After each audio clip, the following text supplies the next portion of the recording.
de concordância. Amém. Glória a Deus. Amém, amados. Abra sua Bíblia no livro de Romanos. Vamos dar continuidade à mensagem da semana passada.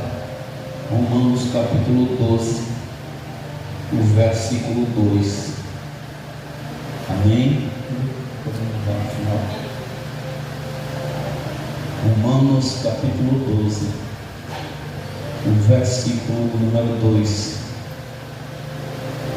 Todos acharam? Diz assim a palavra do nosso Deus. Tira só um pouco do eco para a gente ficar. E não sede conformados com este mundo, mas sede transformados pela renovação do vosso entendimento, para que experimenteis qual seja a boa, agradável e perfeita vontade de Deus. Amém? Aumenta um pouquinho para baixo. Glória a Deus e Deus. Aleluia. Senhor Deus e Pai poderoso e santo, esta é a Tua palavra. Fala conosco nessa noite, Pai. Em nome de Jesus, que venhamos diminuir, mas que o Senhor cresça. Toma cada um em tuas mãos, abre o coração e o entendimento do teu povo para compreender a tua sagrada escritura, Pai. Em nome de Jesus. Amém. Graças a Deus. Podem sentar. Glória a Deus e glória. Pode quitar. Glória a Deus. Aleluia. E Deus. Bendito é o teu nome, Senhor, para todos sempre. Glória a Deus. Aleluia. Amado, semana passada começamos a falar sobre esse tema, e dentro desse assunto a gente falou de coisas que estão se tornando normal, né? Também saudável, já apresentou a visitante, Helena, já é da casa, não foi, glória a Deus, seja bem-vindo, Helena. Que coisas que têm se tornado normal dentro da casa de Deus. Eu falei, eu vou também nas minhas ministrações, uma hora ou outra, eu vou estar aqui fazendo algumas perguntas para os obreiros. Para lá no final do mês eu botar uma pergunta, depois vão dizer que o pastor me ensinou, né? Segura aí um pouquinho, ó. A Bíblia diz que Abraão tinha quantos anos quando Noé morreu? Abraão já era Abraão, né? Grava aí, viu, essa pergunta que vai estar lá na prova. Quantos anos tinha Abraão quando Noé morreu? Eu vou dizer o que está escrito, porque só vai entender quem estudar, quem fizer a soma, porque se não fizer, não entende não. Lá em Gênesis capítulo de número 9, verso 28 e verso 29, vai dizer assim: e viveu Noé depois do dilúvio 350 anos. Depois do dilúvio ele viveu mais 350 anos. E foram todos os dias de Noé 950 anos e morreu. Depois do dilúvio ele ainda teve 350 anos de vida na terra. A resposta da pergunta que eu estou fazendo, que os obreiros estudem para responder no final do mês, está no capítulo 11, do verso 10 ao verso 26. Aí vai estar a resposta de quantos anos tinha Abraão quando Noé morreu, né? Quantos anos ele tinha ainda de vida, né? Ou quantos anos ele viveu ainda até Noé morrer, né? Olha, tá vendo, irmão? Gênesis 11, do verso 10 ao verso 26 está a resposta. Quero que vocês estudem, porque eu quero ver esses obreiros com casca afiada. Outra pergunta que eu vou lançar aqui está lá no livro de 2 Samuel. E você, para saber onde está a resposta, não vá para a internet, Por favor, leia a Bíblia. A minha intenção é que vocês estudem a palavra de Deus. O livro de 2 Samuel, eu só vou dizer que está no livro de 2 Samuel. Você vai ler. É bom, você não vai estar no celular, está lendo a Bíblia. Você vai ler todos os capítulos que tem no livro de Samuel. Eu vou pedir para ler todos os capítulos. Eu sei que a resposta está do capítulo 1 ao capítulo 24. Eu sei que a resposta do que eu vou perguntar está do capítulo 1 ao 24. Então leia e vocês vão ver essa pergunta que eu vou fazer aqui. Quem foi o homem que morreu entre o céu e a terra? Amém? Depois não diga, se for para a internet já está vendo, viu? Tem que estudar a Bíblia para vocês aprenderem, né? Então segura essas duas perguntas. Quantos anos tinha Abraão, né? Antes da morte de Noé, né? Abraão chegou a ver Noé ainda, irmão, né? É bom a gente saber dessas coisas, porque a gente vai entendendo a palavra de Deus. E a segunda pergunta para os obreiros, mas os demais irmãos também podem se ligar. Quem foi que morreu entre o céu e a terra? Olha só, amém? Vamos para a palavra? Louvado seja o nome de Jesus. Tem outras perguntas que eu vou fazer dentro da revistinha da escola bíblica. Ainda dá tempo, você que não comprou a revistinha, comprar, a pastora vai dar. Porque a revistinha da escola bíblica tem as perguntas dela mesma, mas eu vou fazer perguntas dentro do assunto que a gente debate nas aulas, viu, irmão? E vale a pena, isso aí é mais para os obreiros. Amados, quantas coisas têm se tornado normal dentro da igreja? Semana passada eu falei, baixa só um pouco o fundo musical, Davi. Eu tenho que terminar essa mensagem e eu tenho 34 minutos para terminar essa mensagem. Semana passada nós falamos que está se tornando normal dentro da casa de Deus a falta do temor. As pessoas entram e saem da congregação como se elas estivessem entrando em qualquer ambiente. As pessoas não estão tendo mais temor pela presença do Senhor. O culto está se tornando algo banal para muita gente. E a Bíblia nos diz em Provérbios 9, verso 10, que o temor ao Senhor é o princípio da sabedoria. Também preguei na semana passada que muitos cristãos estão normalizando a fofoca dentro da igreja. E nós não podemos viver de fofoca. Nós somos um povo de Deus santo, lavado e remido pelo sangue de Cristo. E se eu tenho alguma demanda contra algum irmão, eu tenho que ir até ele, conversar com aquele irmão, e ele, se me ouvir, ganhei o irmão para Cristo novamente. Se ele não me ouvir, levo 2 testemunhas. Se não ouvir as testemunhas, aí a gente conta para o pastor, e aí vai ter uma solução. E se ele não quiser ouvir nem o pastor, nem ninguém, a Bíblia diz que ele é considerado como um ímpio, porque ele não está querendo obedecer à voz do Senhor. Eu já vi aqui em algumas situações no ministério, eu não vou dizer que seja aqui na sede, mas talvez até tenha, porque não chega nos nossos ouvidos, de irmão com raiva de outro irmão por causa de fofoca, por causa de disse que me disse, por causa de palavras contrárias, irmãos que não se falam. E nós não podemos admitir isso no nosso meio. Nós somos um povo que está marchando para ir para o céu. Então não é normal no meio do cristianismo nós vivemos dando legalidade a um espírito de fofoca. Por isso, dentro do texto, não podemos nos conformar com isso. Essas coisas, falta de temor a Deus, espírito de confusão, tem lá no mundo, não aqui no nosso meio. Também falei a semana passada que acontece hoje dentro da igreja que muitos têm uma vida dupla. É uma pessoa na igreja e quando sai da casa do Senhor é outra. Seja na maneira de falar, na maneira de agir, de se vestir, de se comportar.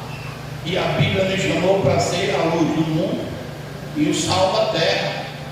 E nós estamos vivendo os dias que antecedem da volta de Cristo, e a igreja precisa se atentar para isso, se é que nós queremos subir. Ontem ministrei lá na igreja do bairro nosso, está no YouTube, no meu canal, se você quiser acompanhar, e também está no canal da igreja, em Eclesiastes 9, versículo 8: em todo tempo sejam alvas as tuas roupas, e jamais falte óleo sobre a tua cabeça. Eu fiz uma conjectura. Eu me lembro que no tempo que eu era garoto, eu acredito que alguns de vocês também tiveram essa experiência. A minha avó Lourdes, ela ia para o rio lavar roupa. Ela lavava roupa no rio Lajeiro, né? Que a gente chamava de Lajeiro. E no Lajeiro era só pedra, né? A água e aquelas pedras. E eu vi em muitas oportunidades minha avó dando cada lapada com um lençol nas pedras, que eu não sei como não rasgava. Mas algo que acontecia que era assim, da gente parar e meditar, que ela lavava aquela roupa, aquele lençol, e quando estendia para o varal, aquelas roupas ficavam brancas, alvas, limpas. E naquele tempo não tinha os tipos de sabão que nós temos no dia de hoje, a química que tem no dia de hoje. E eu fiz essa conjectura que nós cristãos temos a rocha que é Cristo. E nós temos que ter nossas vestes lavadas no sangue do nosso Senhor e Salvador Jesus. Nós não podemos nos conformar de estar na casa de Deus e ser as mesmas pessoas que a gente era quando não conhecia Cristo. Também falei semana passada que o pecado sexual está se tornando normal no meio do povo de Deus.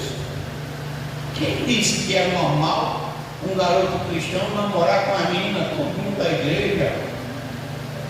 Vou namorar com uma para saber se é assim, vou namorar com a outra? Não, não é coisa do povo de Deus, não.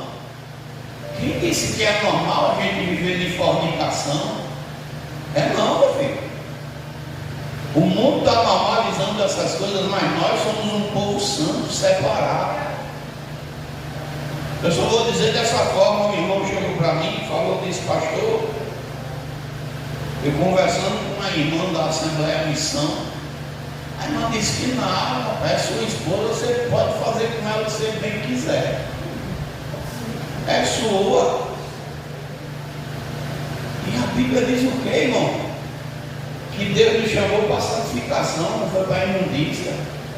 Está certo isso, irmãos? O marido de vocês pode fazer com vocês o que ele bem entender. A Bíblia diz que nós não fomos chamados para viver na imundícia que o mundo vive. Está na Bíblia, vamos ler o livro de Tessalonicenses. Eu toda vez dou uma errada nesse o português dá uma enganchada, né? Capítulo 3. Olha o que é que está escrito aqui, deixa eu abrir aqui para não errar. Olha o que é que está escrito nessa epístola, o que é que Paulo fala à igreja de Tessalônica. Capítulo de número, deixa eu ver aqui, 4, versículo 3 de 1 Tessalonicenses. Paulo diz assim: porque esta é a vontade do pastor João Florencio. É assim que está escrito, irmão? Quem está com a Bíblia aberta aí? Porque esta é a vontade do pastor João. É assim? Porque esta é a vontade de Deus, a vossa santificação, que vos abstenhais da fornicação, que cada um de vós saiba possuir o seu vaso em santificação e honra. Aí eu pergunto para a igreja: é honroso que o marido trate a mulher como os homossexuais são tratados? Acho que já estou entendendo, né? É honroso isso? É correto isso? A Bíblia diz que não pode ter no nosso meio sodomita. A Bíblia diz que, e olha o que é que o texto vai dizer: que cada um saiba possuir o seu vaso de santificação e honra, não na paixão da concupiscência, como os gentios que não conhecem a Deus. Ninguém oprima ou engane a seu irmão em negócio algum, porque o Senhor é vingador de todas estas coisas, como também antes nos dissemos e testificamos.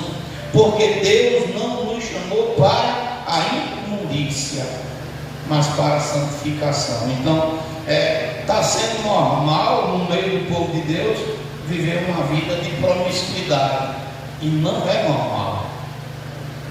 A irmã, eu aconselhando o casal a andar na linha, a irmã da igreja disse que nada, você pode fazer como os ímpios fazem mesmo, afinal de contas ninguém está nem aí. Não, quem disse, irmão?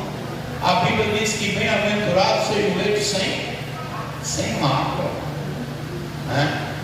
A Bíblia vai falar isso em Hebreus capítulo 13, bem-aventurado, 13 e 4, o leito sem mácula, sem pecado, sem imundícia. Então, que Deus venha abrir nosso entendimento e a gente não ande por essa via. Falei também, para finalizar o que eu falei semana passada, e eu tenho mais 5 coisas para falar hoje, que a falta de oração tem sido uma constante no nosso meio. Irmãos, eu sei que tem irmão que tem problema no joelho, que não consegue se ajoelhar, mas gente, a gente vê jovem tudo sentado, menino com uma batata do joelho desse tamanho, grossa, que dá para botar no chão e ralar um pouquinho, não consegue ficar 15 minutos ajoelhado. Eu acho, irmão, eu gosto de chá, 1 quilo de chá que está quase 50 contos, se não tiver, né? Eu compro sempre mais em conta, 40 e um pouquinho, mas é 50 reais 1 quilo de chá. Eu tenho certeza que nem toda hora vai ter 50 contos para comprar 1 quilo de chá. Mas para que o senhor está falando de chá? Porque parece que esses que só vivem lá no banheiro tomando água e urinando, como 1 quilo de chá que antes de vir para a igreja. Eu não entendo um negócio desse não. Irmão do céu, na hora da palavra, na hora da oração, na hora de ter uma intimidade com Deus, o Espírito Santo não chega perto nunca. É como se dissessem assim: eu não preciso orar. E não se precisa. Está acontecendo agora com a situação, a nossa irmã está sofrendo, não é culpa dela, e ela está, por causa das orações dela, a família está de pé, a diaconisa mesmo. Se não fosse ela orando, a família tinha se sucumbido. Mas o marido dela agora, irmão, está entendendo o que é buscar Deus. Problema nos rins, problema no coração. Ontem ele fez uma operação para botar uma pistola no braço. Como é o nome? Pronto, aquela pistolinha. Né? Porque para fazer a hemodiálise. Aí a gente diz assim: não precisa orar não. Cuidado para que você não seja pego de surpresa e Deus lhe bota num deserto para você aprender a buscar. Porque muitas das vezes a irmã chamava, vamos orar, ele brincava, ele ficava ali uma coisa e outra, e agora ele está entendendo, tem que buscar a face de Deus. Problema no pulmão, problema no rim, problema no coração, tudo numa tacada só, irmão. Você tem ideia, para ele dormir, tem que dormir com um respirador nele. O pai da nossa irmã, o operador Cícera, morreu porque ele não tinha essa condição. Mas ele tem que dormir com um respirador, respirando, senão dá problema no coração. Está entendendo, irmão? Não deixe os dias maus chegarem para você entender o que é orar. Para entender a importância de orar. Então, buscar o Senhor enquanto você pode achar. Invocar Ele enquanto Ele está perto. E às vezes a gente vê, irmão, não é ignorância, é teimosia mesmo. Porque poderia estar ali: Senhor, abençoa a minha vida, abençoa meus estudos, orar pelo casamento do pai e da mãe, orar pela própria vida, orar para Deus abrir as portas. Não. Muitas vezes está roendo um. Na hora da oração, está roendo um. Está fazendo o que está lendo a Bíblia. Então a falta de oração dentro da congregação é algo que é assustador. É assustador nos dias que nós vivemos. Precisamos orar. O que está se tornando normal na igreja? Olhar para o tempo que a hora voa. 6. O amor ao mundo. Irmão, nunca vimos uma igreja tão mundana. Tão apegada às coisas mundanas, à moda do mundo, os estilos, linguajar, modo de falar, maneira de ser. A gente olha para a igreja de hoje e é sem exceção. Eu vou botar a resposta no primeiro da fila. Todos os ministérios ministérios estão apegados ao mundo. O amor ao mundo entrou dentro da igreja de uma maneira que é assustadora. As pessoas estão entrando na casa de Deus e ficando pior do que quando era, sem ser cristão, antes de ser cristão.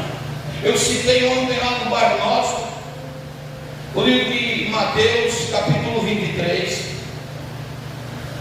o versículo 15, aonde Jesus ele está confrontando o sistema religioso, e Jesus ele diz de forma bem clara: ai de vós, escribas e fariseus. E talvez a gente ache que escriba e fariseu só seja somente aquele povo que estava na frente de alguma situação, mas muitas das vezes a gente é conhecedor da Bíblia, conhece as Escrituras, mas um fariseu diante de Deus. Ai de vós, escribas e fariseus, porque percorreis o mar e a terra para fazer um proselito. Muitas das vezes a gente ora, paga preço, jejua, para que alguém se converta ao Evangelho.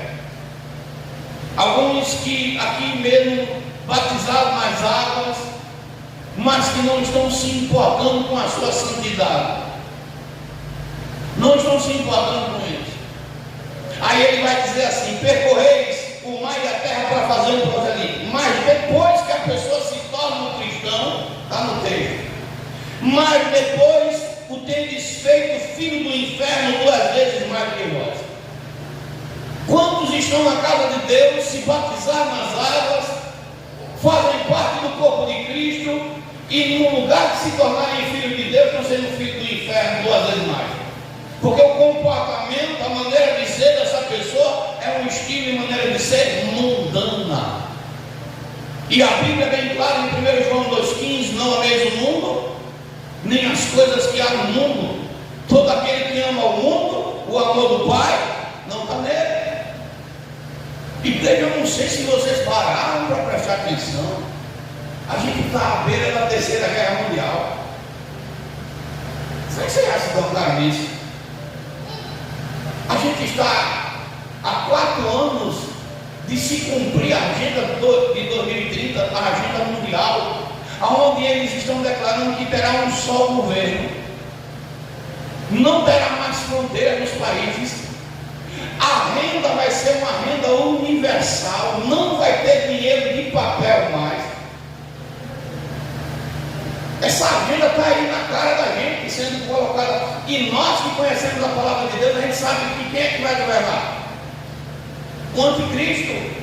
O Elon Musk falou esses dias que quem não colocar o chip vai ficar fora do novo mundo que está se formando aí, irmão. Será que vocês estão parando um pouquinho para pensar que Jesus está batendo na porta? E que é necessário que eu santifique minha vida? Que é necessário que eu assuma uma posição, porque a trombeta vai tocar, irmão. Olha, essa semana agora, deixa eu falar de um assunto que talvez você nem saiba. Tem algum parente que está esperando resposta do INSS? Alguém aqui? Tem? Você já se perguntou por que está demorando? Sabe por que está demorando? Porque não tem dinheiro no INSS para novas aposentadorias. Tem um rombo estrondoso. O governo atual já se forma uma fila de 3 milhões de pessoas ou mais esperando que seja aposentado ou que seja aprovado um benefício. Um colapso. As pessoas não estão enxergando isso. Colapso na economia do nosso país.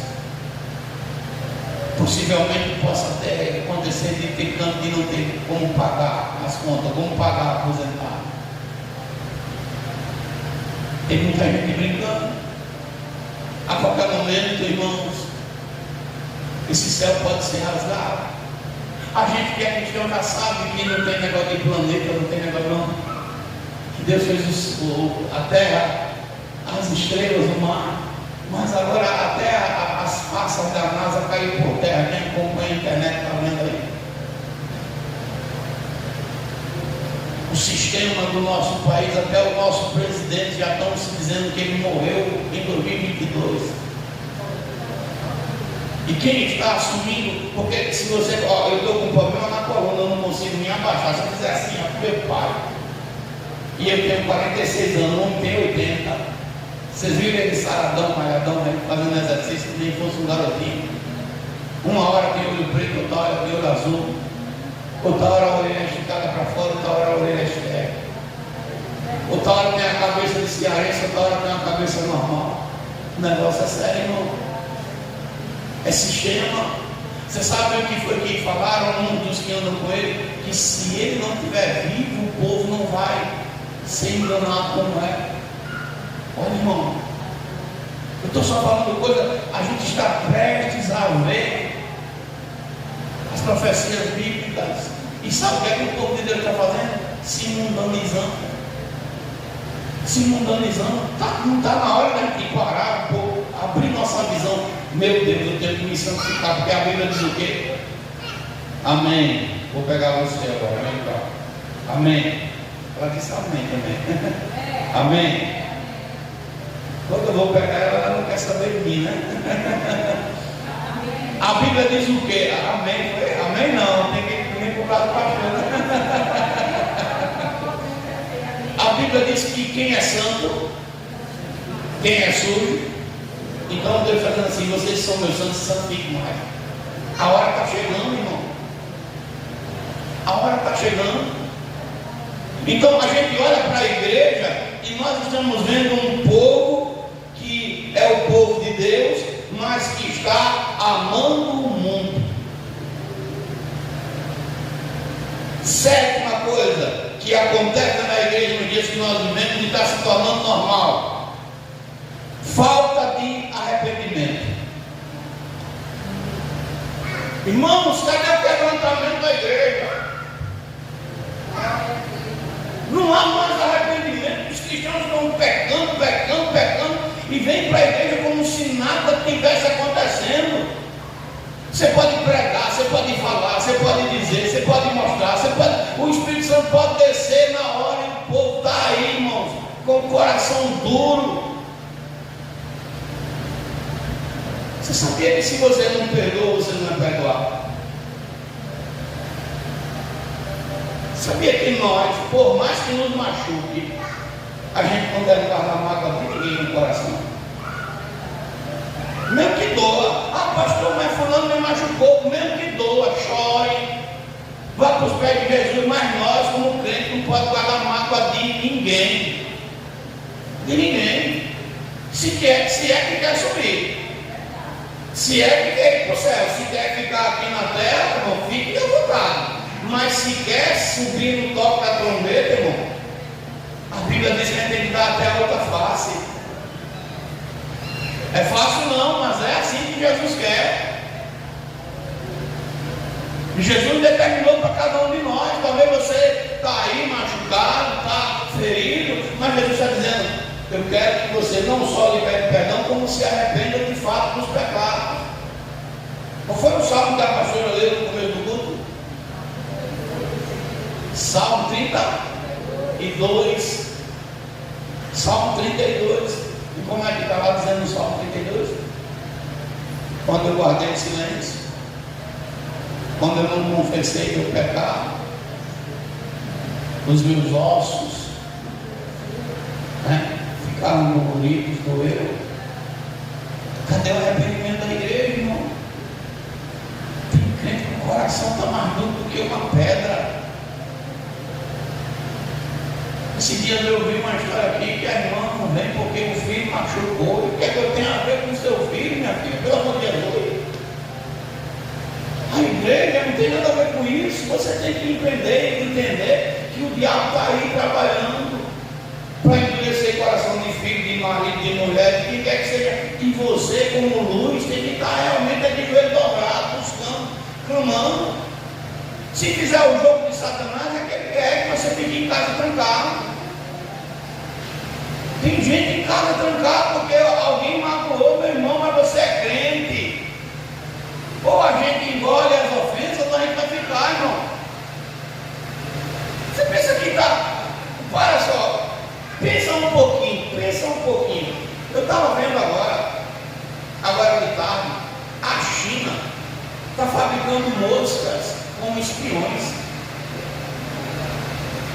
câmeras, moscas espiões, uma câmera numa mosca, irmão, para espionar na guerra.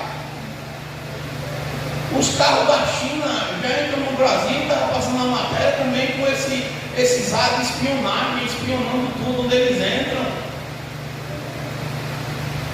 A China agora está lançando um exército de robô que até com o Kung Fu sabe lutar, irmão. Para quê? Me diga para que é. Porque eles estão dizendo que o robô é para trabalhar para nós. Tudo bem, vai trabalhar. Mas por que está ensinando Kung Fu para o robô? E quem conhece a Bíblia, o que é que Daniel diz? Que os homens terão dentes de ferro. E o que é dente de ferro, irmão, se não for robô, máquina? Nós estamos vendo as profecias se cumprirem. E a igreja parece que está dormindo em berço esplêndido. É como se nada acordasse essa igreja. Nada. Como se as coisas não tocassem mais no coração. Gente, nós estamos indo para o céu mesmo. Você já fez essa reflexão? É para o céu mesmo, é para Canaã celestial que você está marchando? Ou em algum caminho, alguma área da sua vida, o inimigo já distorceu isso dentro de você? Eu fiquei assombrado esses dias. Eu tenho um irmão que é irmão de oração e ele está indo pela beirada. Está dizendo que eu digo, meu Deus, o que está acontecendo? Cai pela beirada. Eu digo, Jesus é cansaço, é sete, é o quê? A Bíblia diz que quem está no pé vigie para não, e se cair, tenha quem levante. Igreja Santa, quantos agora estão caindo? Escândalos e mais escândalos. Eu ontem, quando preguei na igreja, me permita falar, lá em Eclesiastes 9, Eclesiastes 9, louvado seja o nome de Jesus, o verso 8. Eu, quando estava ontem meditando nessa palavra que Deus me deu lá na igreja, o Senhor, quando Ele diz que as suas roupas sejam alvas, você entende quando é que Deus está dizendo isso? O que é que Ele está falando? O que é uma pessoa de roupa alva diante de Deus? Limpa. Mas espiritualmente tem um significado mais expressivo. Biblicamente, espiritualmente falando, significa identidade espiritual. Como é que está a tua identidade espiritual? Na rua que você mora, o diabo realmente sabe que você é crente aqui na tua rua. Na igreja, diante de Deus você é reconhecido. E ontem, falando sobre essa questão de identidade espiritual, eu falei do filho de Seva. Paulo estava na província de Éfeso, e na província de Éfeso as pessoas estavam adeptas. Se você olhar para o dia de hoje, não é diferente, as pessoas estão preferindo mais a bruxaria do que se render a Cristo. E lá no capítulo 19, verso 19 do livro de Atos dos Apóstolos, vai dizer que os livros de encantamento, livro de feitiço, o povo tinha muitos. E Paulo pregando, ministrando a palavra, aquele povo começa a ser liberto, mas lá naquela província tinha uma igreja. O sacerdote daquela sinagoga se chamava Seva, mas nem Seva tinha identidade mais, porque a Bíblia faz questão de dizer que os 7 filhos dele vê um homem endemoniado e vai expulsar o espírito maligno do homem. O demônio diz: olha rapaz, você não tem identidade não, porque eu sei quem é Jesus, eu conheço Paulo, mas vocês é quem? Se nós olharmos para o dia de hoje, irmão, a igreja perdeu a sua identidade, a sua referência. São poucos os crentes que nós podemos dizer de fato Deus habita. Eu não sei a vida dessa senhora, ela está no trabalho, mas está circulando na internet, o cara foi roubar, e ela estendeu a mão, disse: em nome de Jesus, não está repreendido, e o ladrão está endemoniado. Pastora, nós temos que ter a identidade, irmão. Cadê a nossa identidade de povo santo? A Sunamita disse: eu vejo que esse que passa por nós é um santo homem de Deus. Cadê a santidade da igreja? Cadê a igreja que deve ser o exemplo? A igreja que as trevas têm que temer, tem que temer.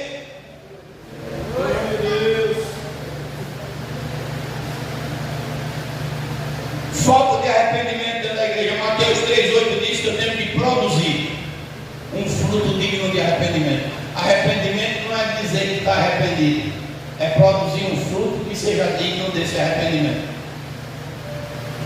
Deus não quer só que da minha boca diga: eu estou arrependido, Senhor. Ele quer que a gente mude as nossas atitudes.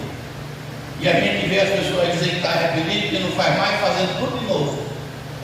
O que é que está sendo normal dentro da igreja, pastor? Fé sem compromisso com Deus.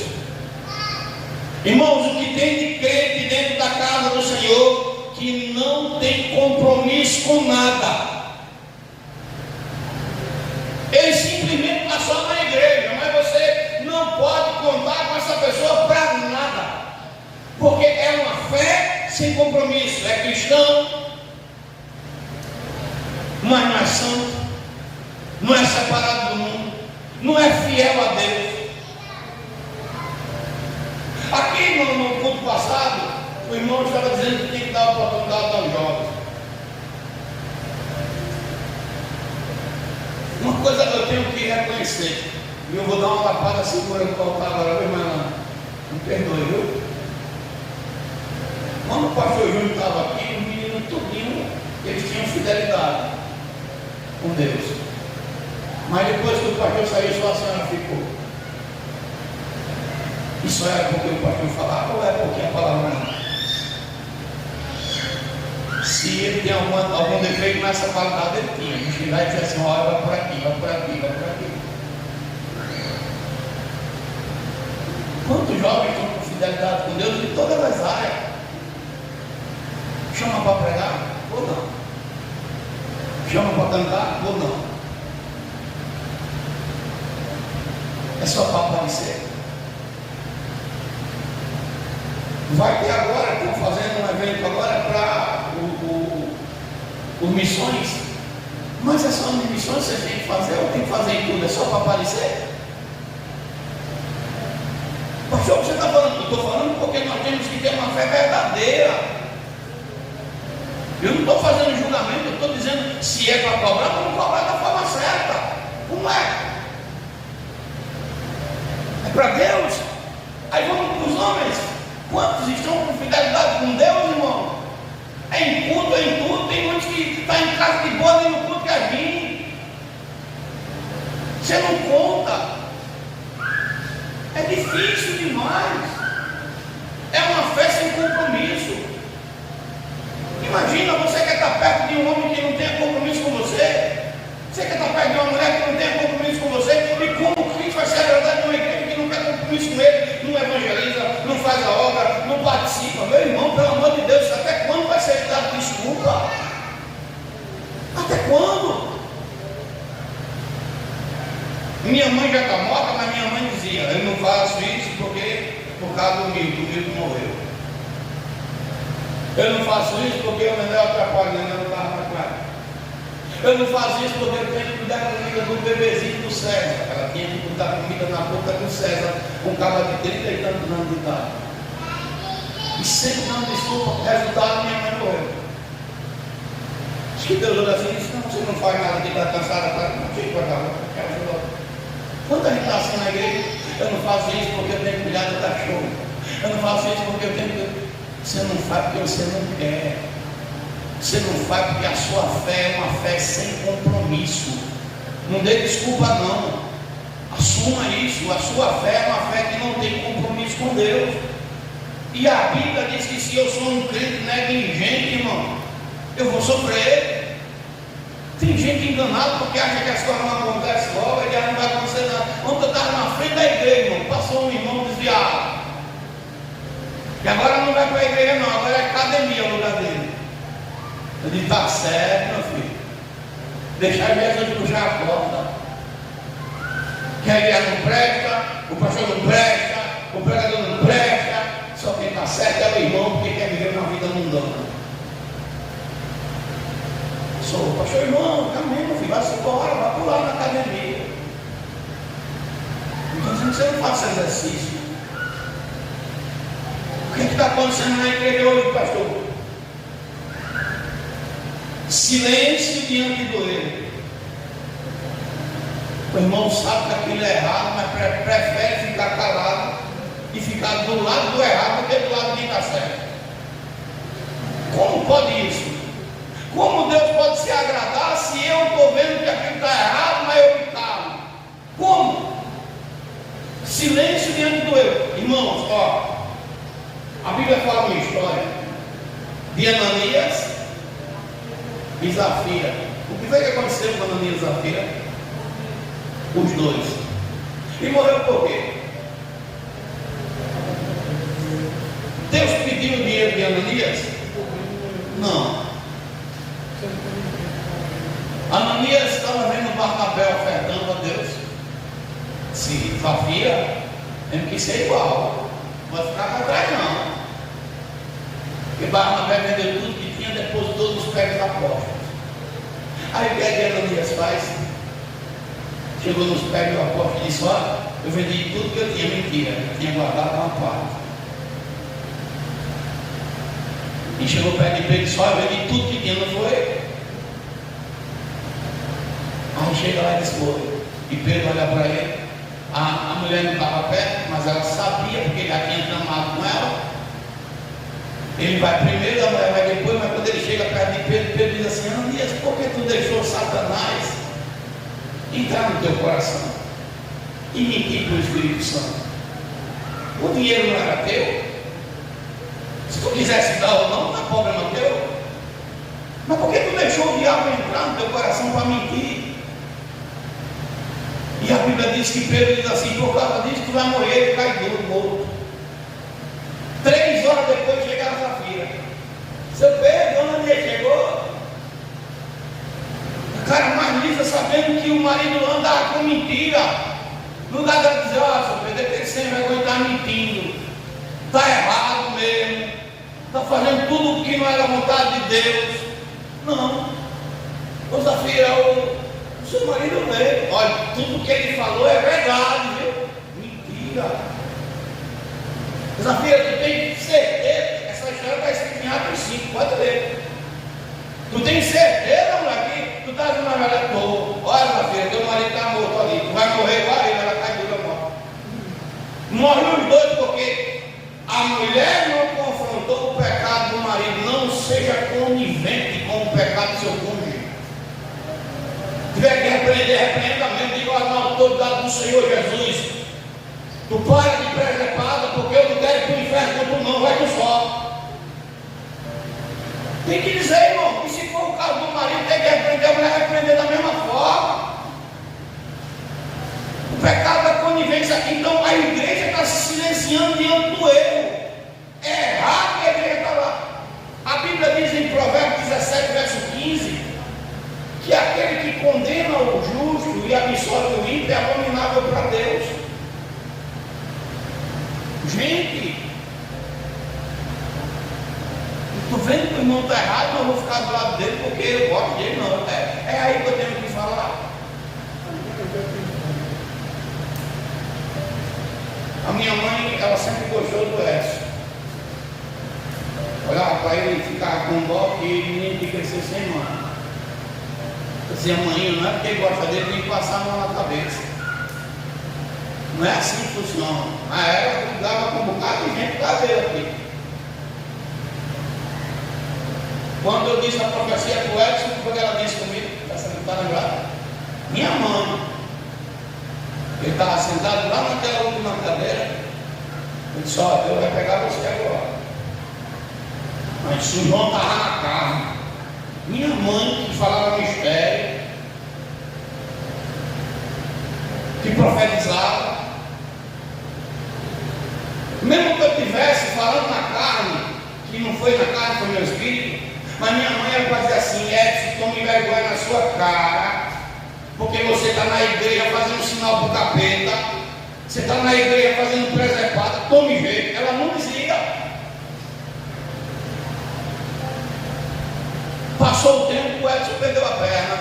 Nem para chegar e dizer assim: o João estava certo. Minha mãe nunca disse isso, porque em algum momento ela passava a mão na cabeça de quem estava errado e ficava contra quem estava certo. Pastor, por que você está falando isso? Eu não estou mentindo, não, irmão. Talvez você está agindo assim. Ela hoje está morta, mas você está livre ouvindo a mensagem. Talvez alguém que você precise corrigir, você está passando a mão, passando a mão, passando a mão, passando a mão. Mas cuidado que a justiça de Deus não tem lado, não, meu irmão. Aleluia. Deus, ele é justo. A balança do Senhor, ela não pende nem para a esquerda nem para a direita, ela pesa de igual forma de um lado e do outro. Glória a Deus. Ah, porque eu não gosto do pastor, eu vou ficar do lado do ciclano. Porque eu não gosto do ciclano, eu vou ficar do lado do pastor. Se você ou eu não estiver do lado da justiça, irmão, a gente vai se dar mal com Deus. E tem muita gente na igreja que está achando normal passar a mão por cima do pecado. E o pecado é pecado, nunca deixou de ser. Tem que parar com isso. Ah lá, está vendo o camarada fazendo errado, né? Aí você vai chegar e ver, você vê, não, rapaz, tome vergonha. Estava na internet agora o filho de um policial. Pegou a arma do pai, botou na cintura. Você viu esse negócio aí? Botou a arma na cintura, ficou se requebrando e fazendo vídeo. Aí o pai, com a azar dele, quem deu o vídeo dele primeiro é o pai. Tem gente aqui que pensava que o pai está vendo, mas é justiça, viu? E foi o que o pai fez com ele. Pegou uma vara, bota a mão, pá! Ai, pai, não bate não, bota a mão do Deus, pá! Ai, pai, bota a mão, pá, pá! Ai, pai, bota a mão para apanhar, pá, pá! E deu umas 10 tabicadas com a vara na mão. Porque é melhor que o pai corrija do que ele ser morto do traficante amanhã. A gente está vendo uma realidade dentro da igreja, um espírito da conivência. Me perdoe se eu situar você está num culto de dor, então segura o nome, meu filho, não estou nem aí. Porque nós temos que corrigir essa geração, irmão do céu. Eu estou com dó de vocês, meninas. Vocês têm que orar, e vocês que arrumaram já namorado, segure, mas segure mesmo, vocês não dê uma de difícil não, e não vire a xirra da vida não, senão vocês vão ficar solteiros escondendo, porque os homens hoje estão tudo ficando afeminados. Agora é moda dos homens usar mods, irmão.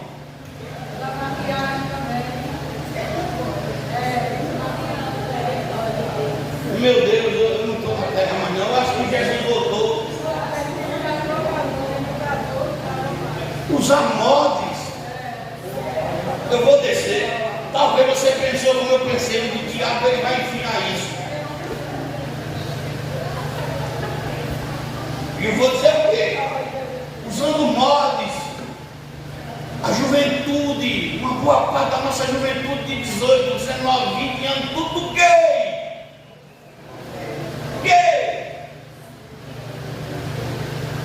E aqueles que não são gays, são héteros, não querem compromisso. Meu Deus. Olha, vocês se orientem, eu estou falando sem brincadeira. Os meninos também não estão passando ruim não, tá? Por quê? Porque agora tem o tal do feminicídio. Você se casar com uma mulher endiabrada do cão, meu Deus. A lei da misoginia, o feminicídio, tudo isso. A lei da misoginia agora. Se a mulher disser que você chamou ela de feio, está ferrado.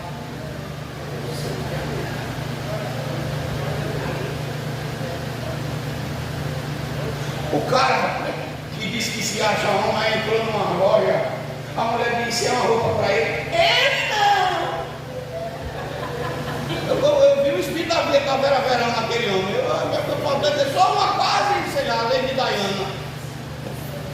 Misericórdia, meu Pai. Me respeite, senão não me processa. Olha aí.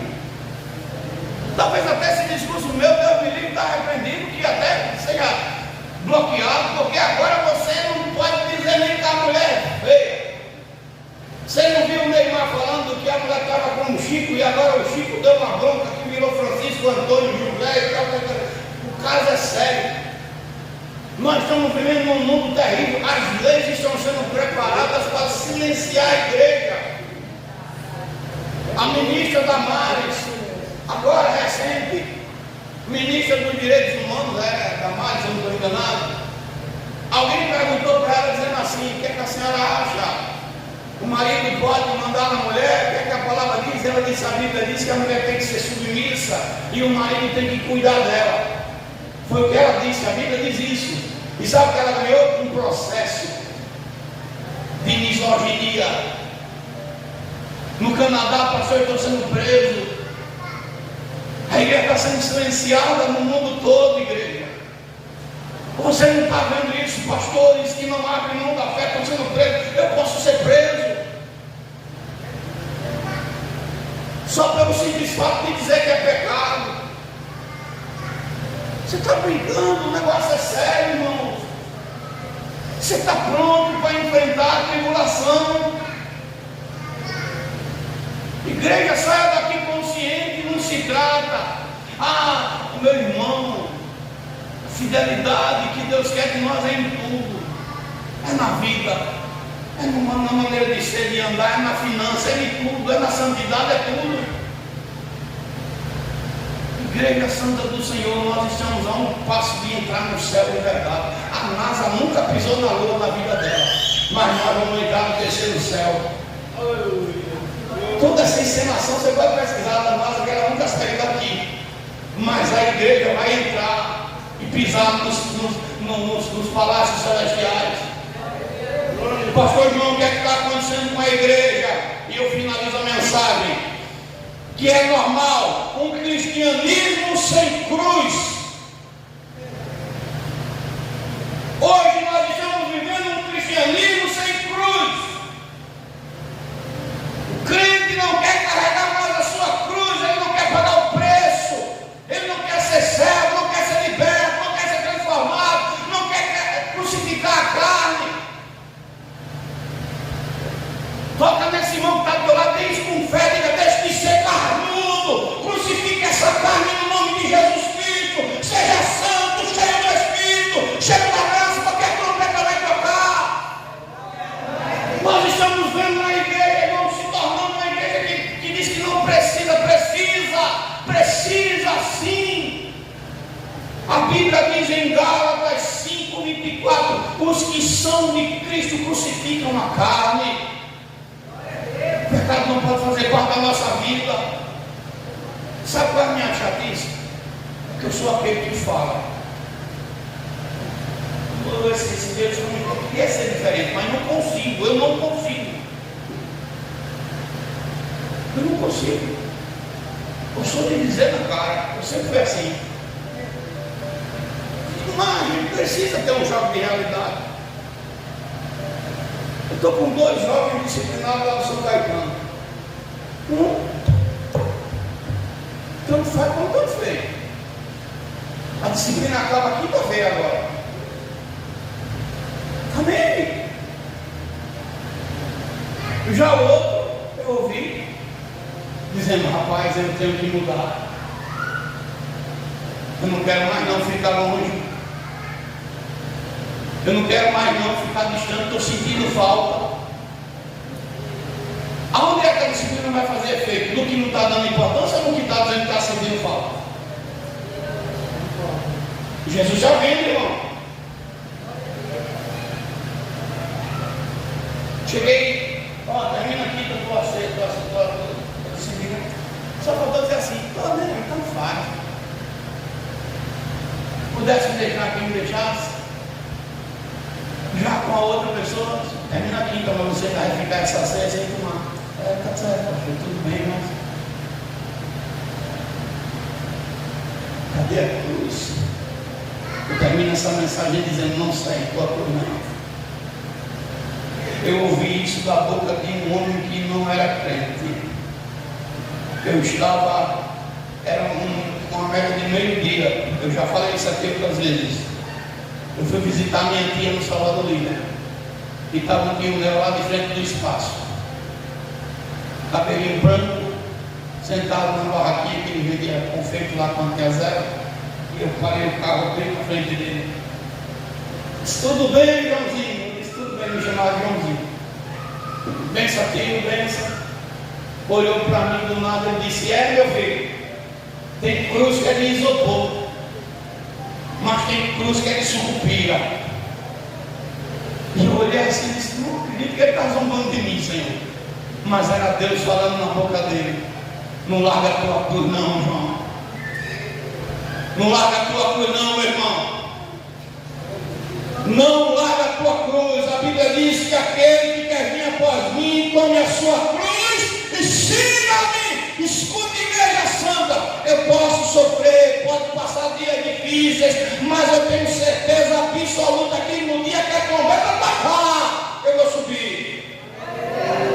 Hoje eu estava falando com meu filho na minha oração de tarde. Eu mandei uma mensagem para minha filha e disse, olha, minha filha, você é maior. Eu não posso mais decidir por você. Seu irmão também já está ficando de maior, eu não posso decidir por ele mais. Eu posso aconselhar quando vocês me pedirem para orar. E crer que vocês vão parar para ouvir a voz do pai de vocês. Eu posso decidir pelo Natan, que ele é pequeno. Se botar no braço, botar na cacunda, amarrado do meu lado, e ele vai quando eu quiser. Mas os que são grandes não. Mas eu lembro que a palavra do Senhor diz, ensina. Ensina a criança o caminho que deve andar. Eu não vim aqui para ofender fé de ninguém, mas vim dizer para você, não se conforme. Esses dias, para fortalecer a fé de vocês, eu peço assim de pé. Talvez ela esteja até assistindo. Eu não estou falando isso para me engrandecer não, viu? Não preciso disso. Mas a gente nas orações de madrugada, por conta de desentendimento, a missionária Dilma, que é a nossa irmã em Cristo, nunca deixou de ajudar essa igreja. Ela foi botada para fora do emprego. Saiu. Aliás, ela pediu para sair, não foi? Ele voltou. Foi botada para fora? Foi botada para fora. E nas orações, Deus disse, filha, vou guerrear com você. Começou a guerrear. E passou-se os dias, a gente orando de madrugada de novo, e Deus disse, filha, vai te chamar. E quando te chamar, você vai. Passou um dia, dois, a mulher disse, você pode vir trabalhar aqui? E ela ainda ficou relutando, está dizendo, mas meio uma ceguinha tem hora. Mas a gente orando, Deus disse, filha, quando chamar, diga que é para ir, que sou eu que estou indo lá. Porque o diabo queria deixar ela sem dinheiro lá. E Deus entrou. E quando foi ontem, ela estava agradecendo pelo livramento que Deus deu para o filho dela, por um carro desgovernado que quase pega. E pelo trabalho, que a dona do trabalho que botou ela para fora, chamou ela de novo. E disse, você agora não vai trabalhar só um horário, vai trabalhar de horário integral. O nome do Senhor seja glorificado. Essa é a importância de andar em santidade. Você não tem ideia que se você andar em santidade, o tamanho do estrago que a sua oração faz no inferno.